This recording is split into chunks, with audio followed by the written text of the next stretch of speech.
안녕하세요. 우리가 매일 만나는 사람들과의 관계, 이걸 완전히 새로운 눈으로 바라보는 법에 대해 이야기해보려고 해요. 어쩌면 여기엔 우리가 전혀 몰랐던 아주 거대한 에너지의 비밀이 숨어 있을지도 모릅니다. 자, 시작하기 전에 한번 스스로에게 물어보세요. 내가 절대로 용서할 수 없는 사람. 머릿속에 혹시 바로 떠오르는 얼굴이 있나요? 그 사람을 생각하면 어떤 기분이 드세요? 오늘 우리가 나눌 이야기는 바로 그 사람, 그리고 어쩌면 당신 자신에 대한 이야기일 겁니다. 첫 번째 이야기는 바로 어제의 덫입니다. 이게 뭐냐면요. 우리가 다른 사람을 볼 때 자꾸만 과거의 행동을 잣대로 지금의 그 사람을 판단해버리는 아주 흔한 습관에 대한 거예요. 상황은 아주 간단해요. 우리는 누군가를 오늘이라는 바로 이 순간에 만나죠. 얼굴을 마주보고 대화를 나누고요. 근데 정말 그럴까요? 사실 우리는 눈앞에 있는 그 사람이 아니라 그 사람에 대한 나의 과거 정보, 그러니까 기억이라는 유령하고 대화하고 있을 때가 정말 많아요. 마음속으로 저 사람은 원래 저런 사람이잖아 하면서 선을 딱 그어버리는 거죠. 이 덫에 한번 빠지면 그 결과는 생각보다 심각합니다. 일단 지금 내 앞에 있는 상대를 있는 그대로 느끼지 못하게 되고요. 과거라는 선입견 때문에 마음의 문을 닫아버리게 되죠. 결국 두 사람 사이에 흘러야 할 좋은 에너지는 꽉 막혀버리고 이건 상대방뿐만 아니라 바로 나 자신의 에너지까지 흐리게 만들어버립니다. 자, 그럼 여기서부터가 정말 중요한데요. 관점을 완전히 한번 바꿔보는 거예요. 사람은 절대로 박물관에 있는 조각상처럼 고정된 존재가 아니라는 사실을 깨닫는 겁니다. 이 문장, 오늘 이야기의 핵심이니까 꼭 기억해 주세요. 오늘 만나는 사람을 어제의 정보로 대하지 말라. 왜냐하면 사람은요, 정말 하룻밤 사이에도, 아니 단 한 번의 대화나 어떤 깨달음만으로도 완전히 다른 존재가 될 수 있거든요. 우리가 흔히 과거를 그 사람의 최종 성적표처럼 생각하잖아요. 하지만 사실 과거는 그냥 과정일 뿐이에요. 더 나은 내일로 나아가는 기나긴 여정의 한 부분인 거죠.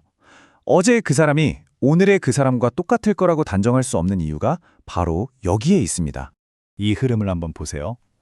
어제는 정말 용서 못할 행동을 했던 사람이라도 하룻밤 사이에 어떤 계기로 깊은 깨달음을 얻을 수 있습니다. 그래서 오늘 당신 앞에 나타난 그는 어쩌면 완전히 새로운 사람일지도 몰라요. 우리의 역할은 그저 과거라는 낡은 필름을 지워버리고 지금의 그 사람을 있는 그대로 마주하는 겁니다. 그렇다면 도대체 우리는 왜 사람들을 만나는 걸까요? 이 관점에서는 모든 인간관계의 진짜 목적이 바로 에너지 교환에 있다고 말합니다. 이거 정말 흥미롭지 않나요? 우리가 살아가는 데 필요한 에너지의 70%가 놀랍게도 숲이나 바다 같은 자연이 아니라 다른 사람에게서 온다고 해요. 자연에서 얻는 맑은 에너지는 30%뿐이라는 거죠. 결국 사람은 서로에게 가장 큰 에너지원인 셈입니다. 근데 여기서 진짜 더 놀라운 게 뭔지 아세요? 좋은 에너지뿐만 아니라 우리가 보통 기분 나쁘다고 생각하는 무겁고 탁한 에너지 있잖아요.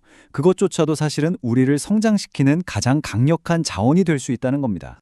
아니, 그 탁한 에너지를 어떻게 내 성장 동력으로 바꿀 수 있냐고요? 방법은 이렇습니다. 첫째, 상대방의 말이나 행동을 일단 저항하지 말고 있는 그대로 받아들이는 거예요.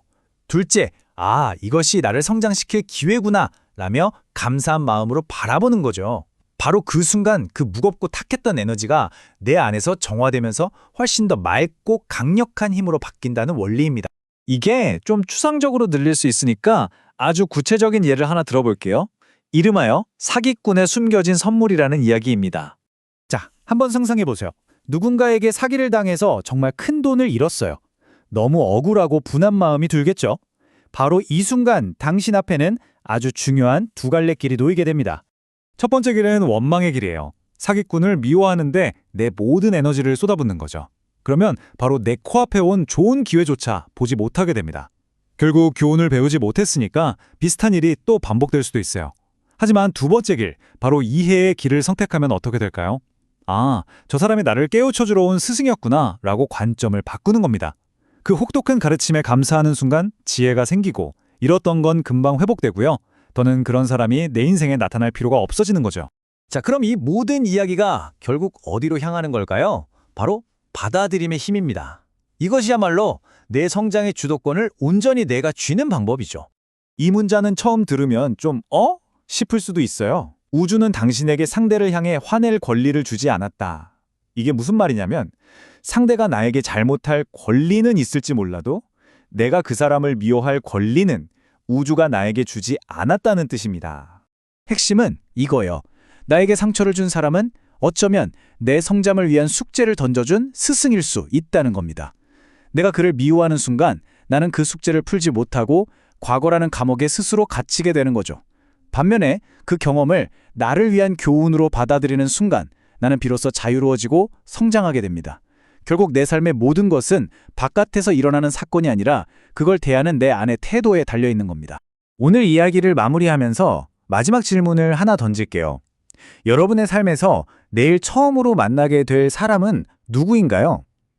어제의 기억을 모두 지우고 완전히 새로운 사람을 만날 준비가 되셨나요?